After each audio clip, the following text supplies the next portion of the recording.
Bismillahirrahmanirrahim. Assalamualaikum warahmatullahi wabarakatuh. Bersama saya Syariah Kadir dalam program OMG terbitan Malaysia Gazette. Baik tuan-tuan dan puan-puan, baru-baru ini kita mendengar keluh kesah daripada warga kita yang terkandas di luar negara yang jumlahnya berpuluh ribu orang. Sehubungan itu, kerajaan Malaysia telah mewujudkan satu task force untuk membawa balik kesemua mereka untuk pulang ke tanah air. Baik tuan-tuan dan puan-puan, di sebelah kiri saya hari ini saya sangat bertuah kerana bersama saya ialah Datuk Wan Zaidi Wan Abdullah, iaitu orang yang bertanggungjawab untuk membentuk pasukan ini dan seterusnya menguruskan kepulangan rakyat Malaysia yang terkandas. Assalamualaikum Datuk, terima kasih kerana datang ke program kita pada hari ini. Hari ini Tok, semua rakyat tertanya-tanya, ini nak bawa balik rakyat, nak bawa balik misi bukanlah satu kerja mudah. Kita tengok di airport ada yang stranded, ada yang flight pun tak ada, apa semua. Jadi kita mungkin boleh pergi soalan pertama Datuk, sebagai orang yang diberi tanggungjawab yang sangat besar ni. Soalan pertama Datuk, ramai yang masih tidak faham tentang kesukaran membawa pulang ni. Dia orang tak faham. Apakah kriteria yang mungkin digunakan oleh Wisma Putra untuk identify seseorang rakyat kita tu, sama ada mereka tu boleh dibawa balik atau sebaliknya tu. Mungkin itu soalan pertama kita kali ini. Ya. Assalamualaikum, salam sejahtera. Terima kasih Syarif. Ya. Wabak COVID-19 menyebabkan seluruh negara dan seluruh dunia menghadapi masalah dari segi pengurusan mereka, kawalan dan ekonomi. Jadi sama juga rakyat Malaysia di luar negara terjejas teruk akibat COVID-19 ini. Jadi Kementerian Luar Negeri diberi tugas untuk memudah cara, membantu dan mencari jalan bagaimana rakyat Malaysia yang terkandas di luar negara dapat dibawa pulang ke Malaysia. Memang tugas yang berat, yang tak mudah. Kalau kita nak bergerak daripada Kuala Lumpur ke Johor pun mengambil apa tu, ataupun merupakan satu cabaran. Family pun 2-3 orang pun dah pening kepala tu. Dalam tempoh PKP terutamanya, masakan pula rakyat Malaysia yang berada di luar negara untuk kembali ke Malaysia. Jadi dengan sebab itu Kementerian Luar Negeri atas arahan Yang Berhormat Menteri Luar Negeri Datuk Seri Syamuddin Tun Hussein telah mengarahkan penubuhan dipanggil pasukan petindak COVID-19 Kementerian Luar Negeri untuk memikirkan, untuk menyelaraskan bagaimana kita boleh menyelesaikan masalah rakyat Malaysia yang terkandas di luar negara akibat pandemik COVID-19 ni. Jadi apa yang kita lakukan ialah memang masalah besar. Yang pertama, masalah utama dia ialah penerbangan semua terhenti. Perkhidmatan penerbangan kebanyakan negara dihentikan atau digantung. Jadi maknanya penerbangan komersial tidak wujud lagi bagi kebanyakan negara. Sedangkan rakyat Malaysia ini telah berada di luar negara sebelum itu untuk tujuan apa-apa tujuan lah. Maknanya biasanya untuk melancong ke, melawat saudara, belajar, duduk di sana dan sebagainya. Jadi apa yang kita lakukan, kita kategorikan kumpulan-kumpulan ini sebagai kumpulan sasaran yang mana kita beri untuk kita ambil tindakan. Yang pertama, kita kena faham bahawa yang terkandas di luar negara secara umumnya apabila penerbangan telah dihentikan, bukan beberapa orang tetapi ratusan ribu orang rakyat Malaysia di luar negara ini turut terkandas. Contohnya kalau saya bercadang untuk saya di luar negara untuk balik ke Malaysia bercuti sebagainya, bercuti di Malaysia, jadi penerbangan telah ada. Adakah kita dipanggil terkandas atau tidak? Jadi satu keadaan dia. Jadi untuk memudah cara ataupun menyelaras benda ini, kita kategorikan terkandas kepada dua. iaitu yang kritikal, yang kurang kritikal, tidak kritikal, dan ada satu kumpulan lagi rakyat Malaysia di luar negara ini yang kita tidak sepatutnya kategorikan dia sebagai terkandas. Kenapa? Kerana memang dia duduk, mereka duduk tinggal di sana, mereka bekerja di sana dan sebagainya. Secara umumnya mereka tu tidak diiktiraf ataupun tidak dikategorikan kepada terkandas. Jadi yang perkara ni kita terkandas tu kita tak guna pakai lah ya. Jadi kita dapat tentukan berapa ramai yang terkandas sekarang ni. Bukan pasal jumlah rakyat Malaysia di luar negara, kita kena faham lebih 457,000 semua sekali. Kalau kita kategorikan sebagai terkandas semua, macam mana kita nak buat kan? Betul. Saya pun boleh lari kan. Lagi tengah malam tu nak rumuskan ni kan. Untuk menyelesaikan. Tapi apabila kita kategorikan sebagai terkandas yang kritikal, yang mana mereka ni tidak boleh sustain ataupun mampu untuk berada terus di luar negara untuk satu tempoh yang lama, maka kita kategorikan mereka sebagai terkandas kritikal lah.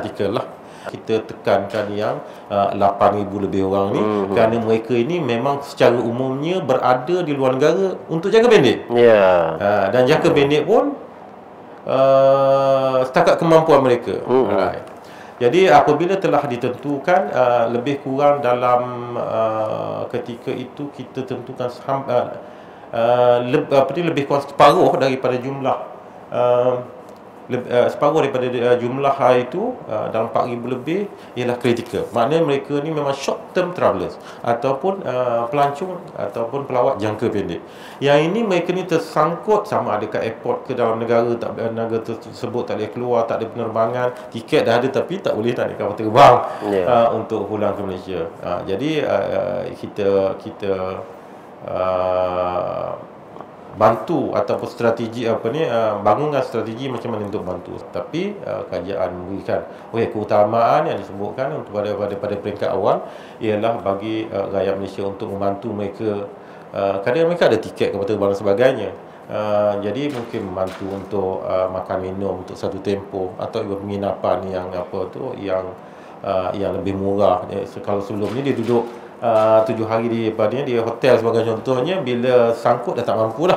Jadi kita cari hotel yang lebih murah untuk kita kita bantu mereka sementara mendapatkan penerbangan balik Malaysia.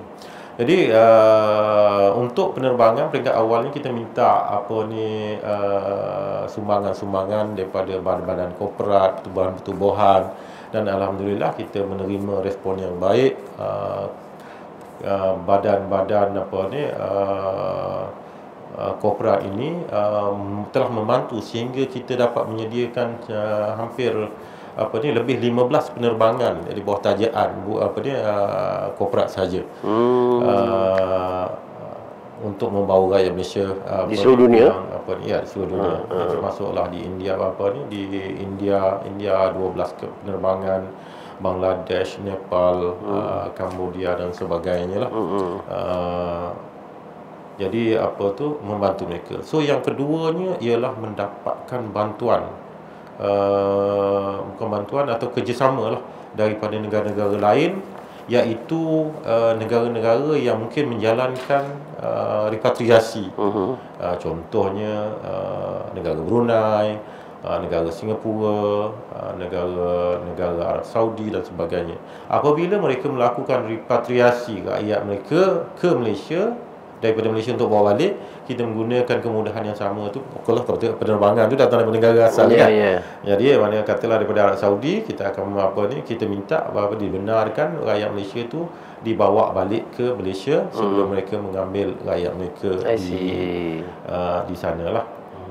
Jadi kajian telah memutuskan bahawa pelajar-pelajar yang berada di luar negara sewajarnya berada stay put. Kerana keadaan di tempat mereka mungkin lebih teruk atau mungkin lebih baik daripada di Malaysia, tapi keadaannya berlaku di sana dan di sini. Jadi sebaik-baiknya adalah untuk mereka terus berada.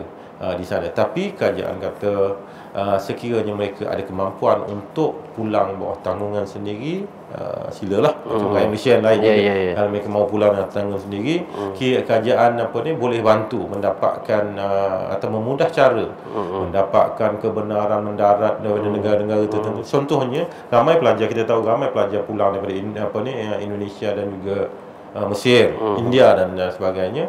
Mereka ini mengaturkan penerbangan sendiri atas kos sendiri, tetapi yang mereka tak boleh buat ialah mendapat kebenaran mendarat di negara. Jadi itu Kementerian Luar Negeri akan bantu, akan assess dan akan bantu untuk mendapatkan kebenaran. Alhamdulillah, segala usaha yang kita buat melalui cara penajaan tadi, melalui cara tambang sendiri kita bagi tanggungan sendiri, bagi hak kebenaran mendaratan, melalui bantuan orang kata rerouting dan memberi bantuan secara kerjasama dua hala dengan negara lain, telah dapat membantu keseluruhan hampir keseluruhan 8,000 lebih rakyat Malaysia yang terkandas, yang kita kategorikan sebagai terkandas. Cuma baki dia saya kena sebut. Baki dia, kita ada lagi rakyat Malaysia yang terkandas di India seramai 189 orang, iaitu kumpulan jemaah tabligh yang ditahan oleh pihak berkuasa India, yang kita pun sekarang ini masih cuba untuk membawa mereka pulang, mendapatkan kebenaran daripada kerajaan India. Atau masalah mereka ini telah didakwa satu keadaan, jadi kita cuba melalui proses perundangan untuk membawa mereka pulang ke Malaysia. Kita difahamkan Kementerian Luar mewujudkan satu satu bilik operasi yang berjalan 24 jam. Mungkin Datuk boleh share dengan kita apa yang dimaksudkan dengan bilik operasi itu, bagaimana dari segi flow kerja, apa yang dibuat dalam itu kan, sampai bila bilik ini nak diwujudkan tu, boleh share sikit? Okay, terima kasih. Seperti yang saya sebutkan terlebih dahulu pada awal tadi, penubuhan pasukan petugas COVID-19 Kementerian Luar Negeri yang mempunyai mandat untuk menyelaras bantuan dan memudah cara rakyat Malaysia pulang, serta memantau keadaan COVID-19 di negara-negara luar dan melaporkan kepada Majlis Keselamatan Negara dan juga Mesyuarat Menteri-Menteri mengenai PKP. Jadi mereka ni secara umumnya, kalau setiap awal pagi mereka akan menyediakan dokumen-dokumen dan laporan-laporan yang telah dikompilasikan untuk dilaporkan kepada Mesyuarat Menteri yang berlaku setiap hari sepanjang tempoh PKP yang pertama dan MKN. Kemudian seterusnya menjawab, kita kombinasi menjawab pertanyaan atau inquiry atau soalan, masalah yang dikemukakan dengan email, dan juga yang keduanya dengan panggilan telefon. Jadi kita ada hotline yang masih beroperasi sehingga sekarang ni, dan insya-Allah kita akan terus beroperasi sehingga 31 Ogos, di mana tempoh PKP yang ditetapkan oleh kerajaan sehingga 31 Ogos. Kita akan terus beroperasi sehingga 31 Ogos 2020. Kalau perlu disambungkan lagi selepas ini, insya-Allah kita akan umumkan bahawa ianya telah akan disambungkan lagi. So itu keadaannya. Jadi alhamdulillah, usaha kita, struktur kita buat, kumpulan pasukan yang kita tubuhkan ini telah berjaya memudah cara dan membantu rakyat Malaysia yang saya kata tadi kritikal dan non-kritikal 8,000 lebih, dan sejumlah 20,000 secara totalnya kita telah bantu. Jadi kita tak pecahkan penerbangan. Kebanyakan bantu untuk dia sustain. Pasal kalau katalah sebuah negara kita hantar satu kapal terbang tu berjumlah 1.5 juta. Kita kira je lah, ada sebuah negara kita menghadapi masalah di 3 buah negara sekurang-kurangnya, dan dan setengah-setengah negara tu jumlah rakyat Malaysia itu adalah besar, dan sehingga ribuan orang jumlahnya, jadi ya tentunya memerlukan pembelanjaan besar. Jadi secara umumnya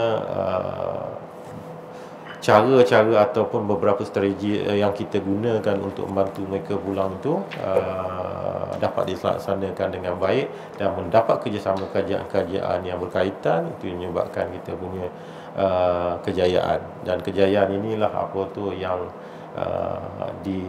dilihat apa tu oleh negara-negara wakil negara-negara lain ni, dan bahkan bertanya kita apakah formula yang kita gunakan membantu sehingga 20,000 orang rakyat Malaysia dapat pulang dalam tempoh PKP yang kita laksanakan. Okey, terima kasih Datuk. Begitulah tadi tuan-tuan dan puan-puan, panjang lebar kita berbual, kita bertanya, kita menganalisis, kita mengupas mengenai rahsia kejayaan kerajaan Malaysia, UMNO dan juga Kementerian Luar khususnya dalam usaha membawa balik lebih 20,000 rakyat kita yang terkandas di luar negara.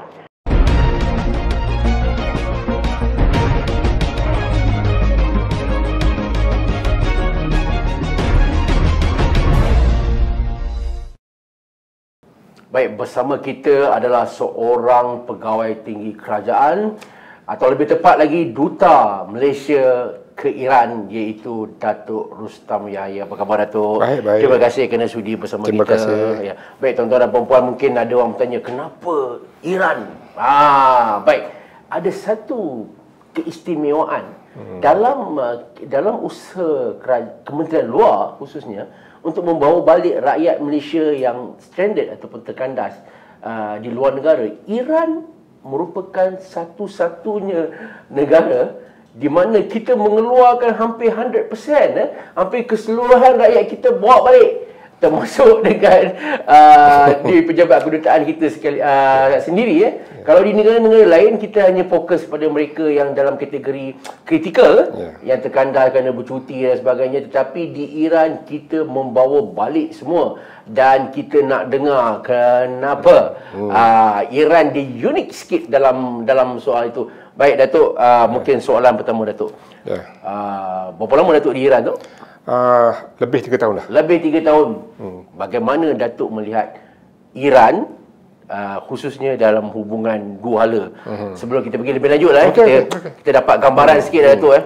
Sebab bila sebut Iran ni macam-macam persepsi ni. Kan, jadi sebagai rakyat Malaysia, Duta Malaysia di Iran, bagaimana Datuk melihat hubungan dua hala kita antara negara? Ya, terima kasih. Iran ni penting kepada Malaysia. Sebab Iran ni antara negara yang terbesar di Timur Tengah, di Asia Barat lah, di Timur Tengah, Asia Barat. Penduduk dia 80 juta, and then dia punya negeri dia besar. Dia our trading partner, our biggest trading partner dalam region tu lah, region Middle East. And lebih 5 bilion masa tu. Tapi sebab sekatan ekonomi Amerika Syarikat, banyak mengganggu lah kita punya trading kat sana. And then dengan COVID lagi, sebab sekatan ni, dia punya masalah di Iran ni utamanya dari segi bekalan ubatan, walaupun tak sanction, tapi sebab kapal sanction, insurans, banking sanction, susah Iran nak beli barang tu. So kita yang berada di sana sukarlah untuk dapatkan even face mask ni, sanitizer. Kalau basic pun kita tak dapat, macam mana kita nak hidup di sana lah. Itu punca utamalah kita evacuate daripada Iran. Tambahan lagi, Iran because of sanction tu, kita kerajaan Malaysia untuk bayar gaji pun tak boleh hantar kat kita. Dia kena hantar through Dubai. Bila 25 Februari tu, Dubai pun tutup dia punya pintu kemasukan untuk semua pelawat dari Iran, termasuk kedutaan sendiri. So kita putus sumber kewangan untuk melaksanakan tugas-tugas kedutaan. Because of that, kita recommend kepada kerajaan Malaysia untuk total evacuation. Kenapa? Bagaimana jumlah mereka yang dijangkiti COVID-19 sangat tinggi di Iran tu? Ya, kalau kita nak ikutkan sejarahnya lah, bukan sejarah, 2 bulan lepas, 3 bulan lepas. COVID mula-mula timbul di Iran, di Qom, pada 19 Februari. Dan 2 yang kena COVID tu pun meninggal pada hari yang sama, 19 Februari tu. Kita pun terperanjat masa tu. Macam mana dia kena COVID, dia terus meninggal di Qom KOM ni bukan pintu masuk ke Iran. Pintu masuk ke Iran ke Tehran, airport kan. Mereka tak pernah keluar ke China. Ya, betul. Tapi kebanyakan spekulasi masa tu, kita ingat benda ni diada-adakan.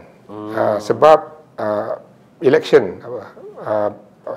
speaker Parlimen Iran pada 21 bulan. Ya, ya. 2 hari selepas tu. Mungkin dia gunakan alasan COVID ni untuk nak justify lah orang kurang nak pergi election. Itulah spekulasi awalnya.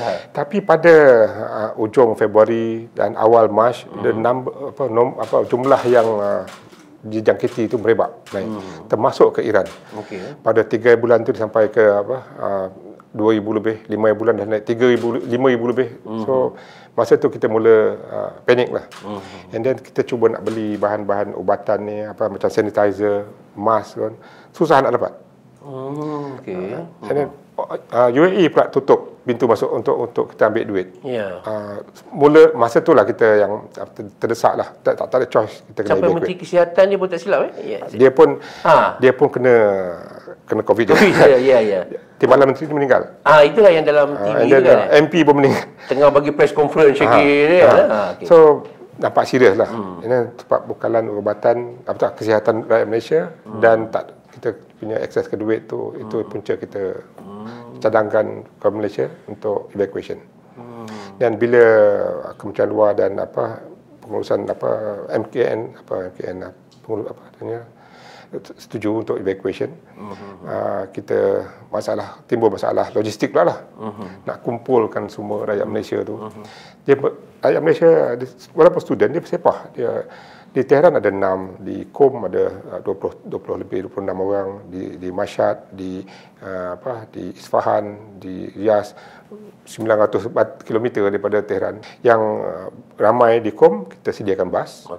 Yang jauh tu kita suruh dia beli tiket bas, kita reimburse untuk datang ke Tehran lah. Di Tehran pula kita gunakan semua kemudahan semua kediaman home base staff. Kita tempatkan semua di situ. Kita nak saya nak mereka depan mata. Kita gunakan semua rumah-rumah kediaman home base staff duduk sana. Tempat yang keluarga. Di rumah saya sendiri pun 8 orang student duduk. Jadi macam bapa angkat lah. Yalah, sebagai duta tu. Yalah, tu bapa angkat. Memanglah ketua keluarga lah. Ketua keluarga. Panik juga. Kita tak ada pengalaman benda ni. Tak ada kepakaran. Bila ada yang batuk tak berhenti tu panik. Apa jadi? Itulah realitasnya. Masa tu panik kan. Kita tak tahu, tapi kita belilah yang untuk temperature tu dan untuk oksigen yang mengira oksigen tu. Kita buat testing hari-hari. Pagi petang tu nak pastikan. Buat sendiri lah ni. Buat sendiri, tapi betul tak betul tak tahulah, tapi at least something lah kita buat. 2 hari sebelum keterbang sampai, dan kita sediakan makanan, semua isteri-isteri pegawai masak ramai-ramai kita untuk layan semua produk Malaysia di sana. Kita prepare exit permit. Kita juga cuba berhubung dengan ejen turis ejen, dengan hotel, dengan airline, even immigration sana. Cari lagi kalau ada orang Malaysia yang tak berdaftar. Yang maklumlah, pendaftaran ni digalakkan tapi tak diwajibkan. Ada yang tak daftar, terutamanya pelancong. Itu yang dia nak masuk, dia suka hati dia lah kan. Itu kita kena carilah. Kita dapat trace a few, termasuk yang kahwin dengan rakyat Iran tu pun kita dapat trace masa tu lah. Dan bila kita evacuate tu, that is the maximum yang kita dapat. Tokat ni alhamdulillah semua dah selamat lah. Okey Tok, mungkin Datuk boleh share sikit lah.